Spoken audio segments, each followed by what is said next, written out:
Vamos embora agora para a mensagem aqui, na verdade, para a live, né? Para a entrevista coletiva que está acontecendo lá na Flu TV do Eduardo Barros, que é o assessor, é o auxiliar, né? Acho que é o termo correto. O auxiliar do Fluminense hoje nessa partida. Lembrando, tá? Apesar dele ser auxiliar, ninguém acho que aqui come a conversinha de que ninguém tava se comunicando com o Diniz, né? Óbvio que tava, né? Mas então, vamos ver o que ele explica. Eu quero ver falando, nunca vi ele falando, não. Então vamos ver.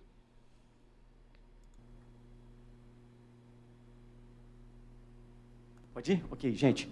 Boa noite. Vamos dar início à coletiva do técnico Eduardo Barros.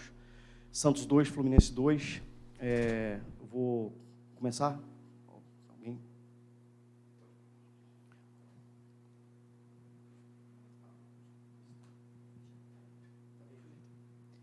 Eduardo, boa noite mais uma vez. É claro que enfrentar o Santos aqui na Vila é muito difícil, né? Vocês seguem invictos com esse empate. Só que por pouco a vitória escapou por muito pouco ali no finalzinho do jogo, né? Vocês voltaram para o segundo tempo com uma formação mais ousada, partiram para cima, viraram o jogo. Só que você acha que em determinado ponto do jogo ali, quando entraram alguns volantes, o time acabou recuando muito e atraindo muito o Santos na reta final do jogo? É uma boa pergunta, mas antes de respondê-la, eu gostaria de abrir a coletiva com mais um evento que mancha a qualidade do futebol brasileiro. É inadmissível que um espetáculo como o de hoje, um jogo de dois clubes gigantes do futebol brasileiro, termine com a incompetência do VAR em gerenciar um lance que é de sua responsabilidade. Eu não quero nominar o profissional responsável pela decisão de chamar o Braulio para que, no mínimo, avaliasse a situação como uma situação de penalidade, que já está escandalosa, escancaradamente cravada como uma situação de penalidade, posta, inclusive, não só pelos torcedores, pelos jogadores, pela comissão técnica, mas pela própria imprensa, e definir, de uma forma muito triste e infeliz, o resultado do jogo como um empate. Para quem não viu, né, de repente quem tá vendo isso aqui no dia seguinte, eu discordo inteiramente do que ele tá falando, tá? E acho que a maioria, inclusive, até alguns torcedores acharam realmente que não foi pênalti. Se aquele contato em Caio Paulista, pode ser que um ou outro achou, mas aquele contato em Caio Paulista, o toquinho ali que o Felipe Jonathan acho que dá, se aquilo lá passar a ser pênalti, não vai ter mais escanteio batido na área. Assim, e mesmo os que acham que foi pênalti, não acham que, meu Deus, a arbitragem teve coisa muito pior já, né? Pelo amor de Deus. Sobre o jogo em si, E me decepciona porque é um cara que todo mundo sempre elogiou muito de futebol e tal. Abrir a coletiva falando disso reduz um pouco, enfim.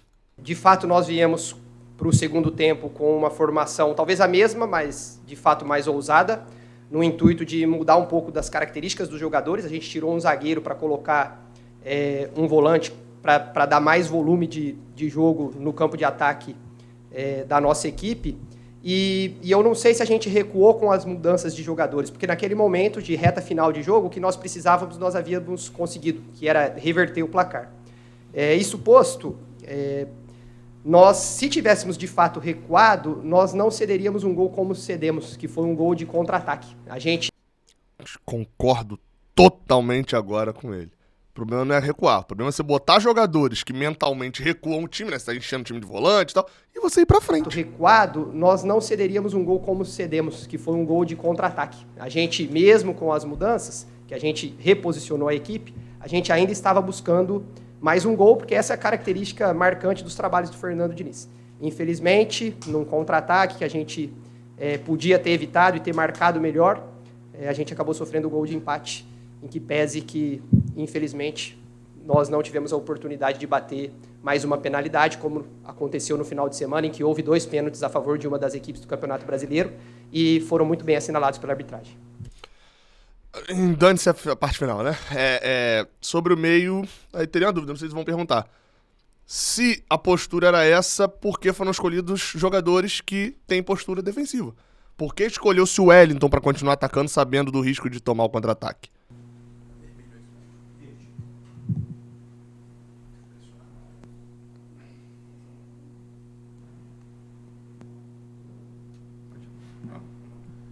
Oi, Eduardo, boa noite. Boa noite.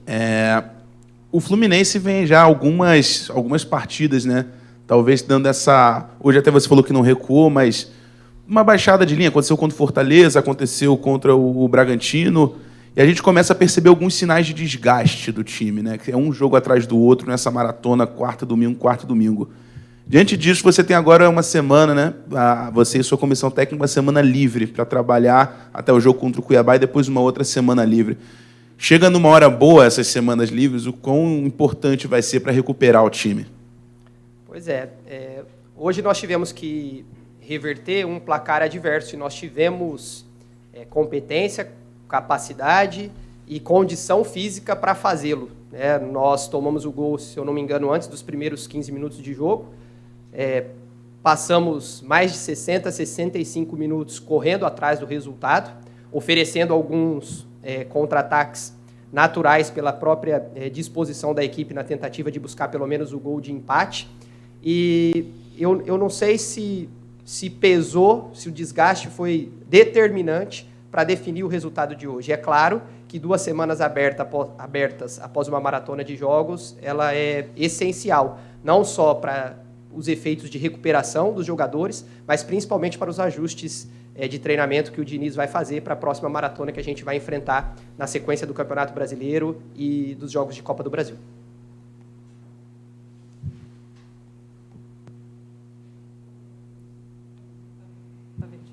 Boa noite, Eduardo. Boa noite. Como você falou, né, a expectativa, depois de vocês já terem saído na frente no resultado e acabar levando gol de empate, isso acaba geralmente abalando um pouco a equipe, abatendo um pouco. E com o resultado da rodada, né, o Palmeiras venceu fora de casa, a distância para a liderança aumentou um pouquinho mais. Internamente, como é que o grupo lidou com o resultado e, consequentemente, com esse degrauzinho um pouquinho maior que foi criado aí da distância para o Palmeiras? A gente não está olhando para o Palmeiras, a gente olha frequentemente para a nossa própria equipe e o que a gente precisa fazer para fazer a maior pontuação possível na competição. Essa distância, que, se eu não me engano, hoje é de 7 pontos, ela já foi de 10. Então, nós temos um jogo em casa, temos uma sequência de combinações que a gente tem condições de pontuar, e lá no dia 13 de novembro, salvo engano, a gente vê em que pontuação que a gente chegou e que colocação.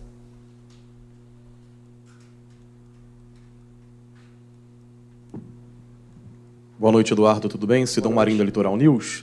Queria primeiro que você falasse um pouco sobre a sua relação com o Fernando Diniz. Todos os jogadores sempre falam que ele é uma pessoa muito humana. Queria que você explanasse um pouco sobre essa sua relação com o treinador do Fluminense.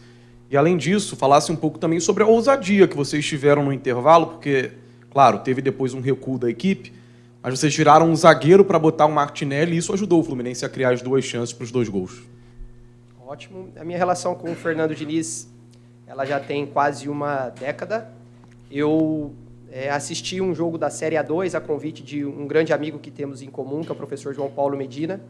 E na ocasião, quando eu fui assistir um jogo da 2ª divisão do Campeonato Paulista, eu esperava um outro tipo de jogo.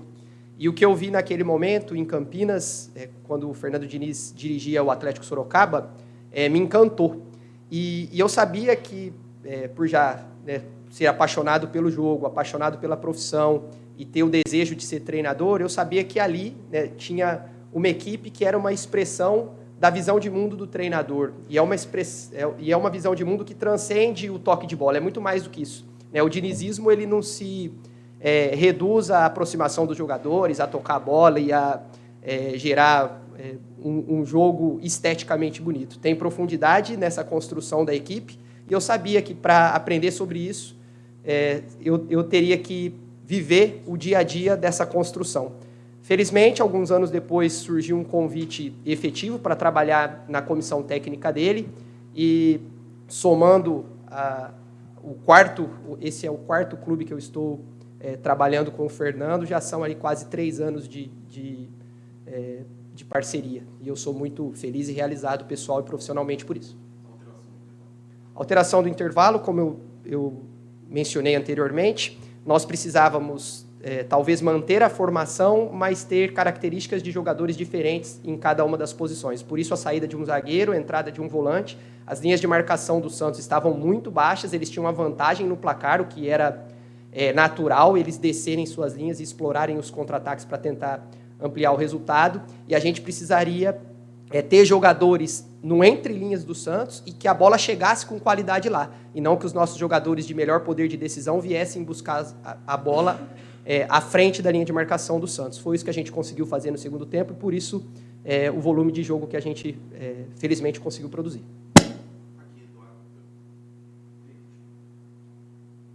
Aqui, mais uma minha. Eu queria só falar sobre o Alexander, que foi um jogador que foi relacionado hoje pela primeira vez. Eu acompanho bastante a base, então é um jogador também que eu já venho acompanhando há bastante tempo.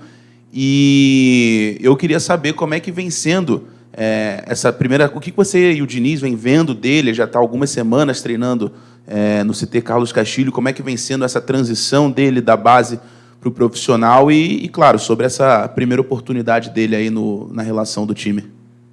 Como você bem colocou, é uma transição, então é um processo. O Alexander já treinou algumas sessões de treino conosco, principalmente aquelas no dia após o jogo, em que nós precisamos recuperar quem jogou e dar conteúdo de treino importante para quem está com menor volume.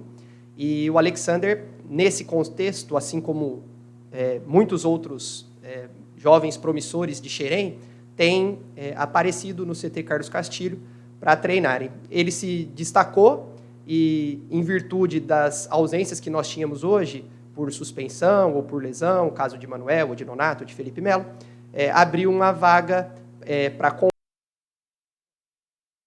Nonato? Acho que ele se confundiu aí, né? Compor a lista dos jogadores que viajaria aqui para a Baixada. Ok, gente, obrigado. Vamos encerrar aqui, então, a coletiva do Eduardo Barros sobre Santos 2, Fluminense 2. Obrigado, Edu. Obrigado, João. Boa noite, pessoal. Eu acho que ele se confundiu ali, né?